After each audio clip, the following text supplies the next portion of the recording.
In this video, I'll be talking about Swagger. Now, what is Swagger? Swagger is a set of open source tools and specification. Basically, it's an open AI specification. So, Swagger specification was renamed to an open API specification quite a few years back. It's an OpenAI spec for designing, building, documenting, and consuming RESTful API. So, if you have heard about REST APIs, you might have heard about Swagger. Now, it acts as a blueprint describing the API structure, the endpoint, the parameters, and responses in JSON or YAML format.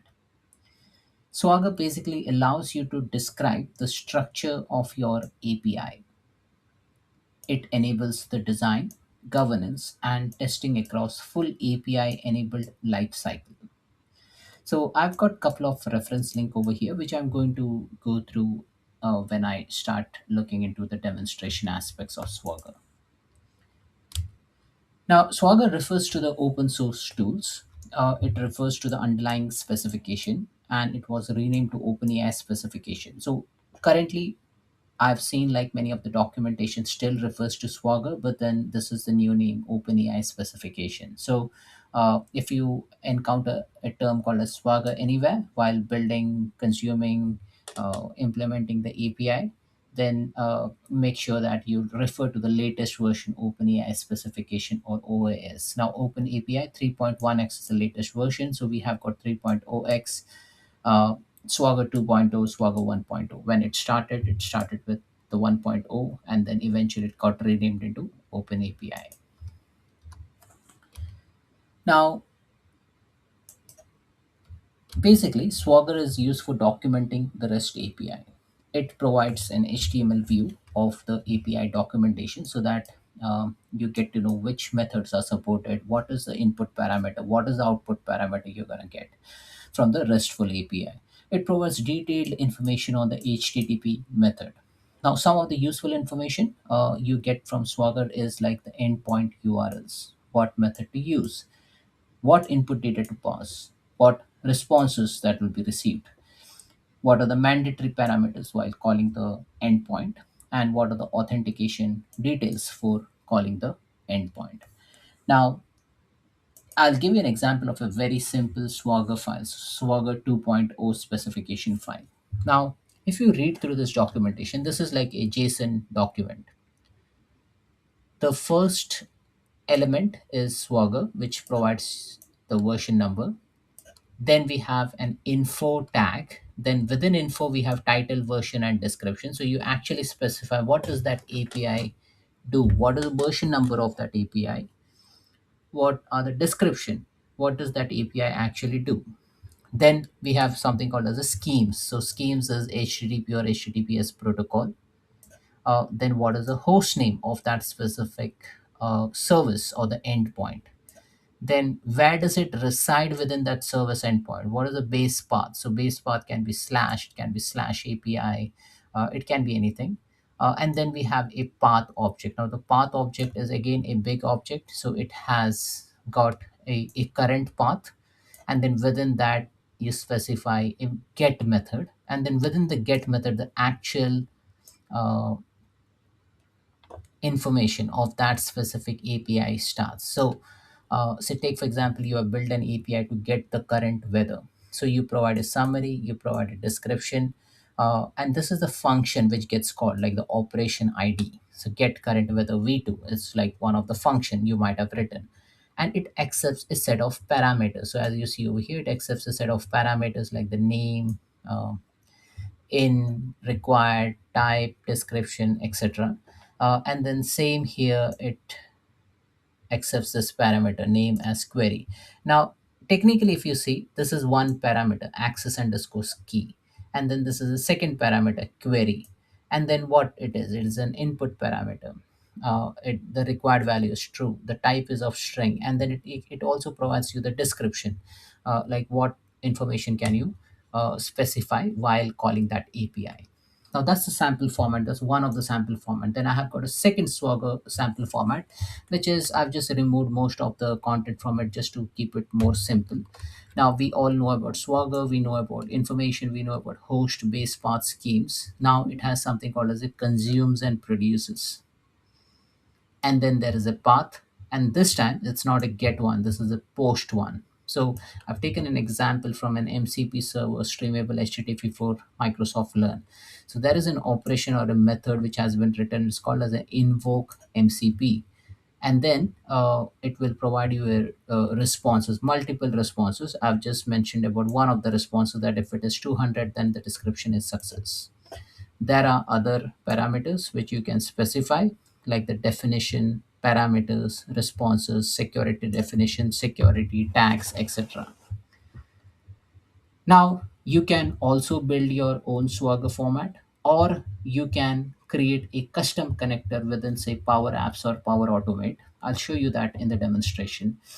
Like these all things will you will see all this information like the definition, parameter, response, security definition, etc. when I create a custom connector. So that's about Swagger. Now you can read through the documentation in swagger.io. So they've got a nice bit of documentation. They got a set of products like the Studio portal, and then there's some tool for functional testing and the contract testing. You can have a read through that. If you want to know more about the API specification, you can click on explore the API specification, and then you can view the specification. Like as I mentioned to you, it was earlier called as Swagger 2.0, then OS 3.0, OS 3.1. And there are corresponding tools for OpenAPI specification and Swagger tools, which you can explore through this website. There's a whole bunch of documentation on how you can install. So it has got its own Swagger package. So npm install swagger-ui. So you get to see a Swagger UI packages using npm, and then how you can configure the cores, deep linking. Then there is something called as a code gen. So you can also read through about what a Swagger code gen is. Basically, it's a project which allows generation of API client libraries, the SDK generation, server steps, and documentation automatically given an open API description. So you can read through this content over here as well. OpenAI API specification. Now I'll come through this just a while. Just go. Let me go into the GitHub repository of Swagger API. So Swagger API, Swagger UI. It is basically a collection of HTML, JavaScript, and CSS assets that dynamically generate beautiful documentation from Swagger compliant API. So again, this is a nice bit of tool. So it allows anyone, be it your dev team or your end consumer, to visualize and interact with the API resources without having any of the implementation logic in place. So have a read through this, and it has got a compatibility with various versions. So that's about the GitHub repo.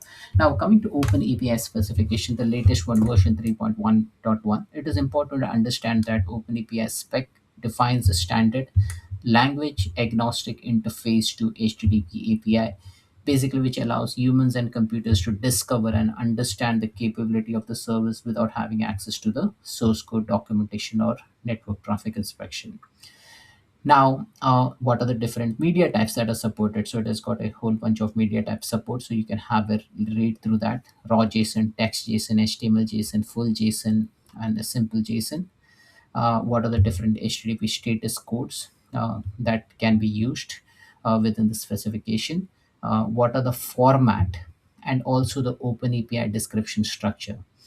Now, if you scroll the document, you can actually see the different data types supported, like the uh, data types, data type format, int, float, double, string, uh, and how do you work with the binary data, rich text formatting. And then this is an important part from a schema perspective. Like if you see open API object, so the field name is open API, what type it is, and whether it is required or not, and open API field name is required.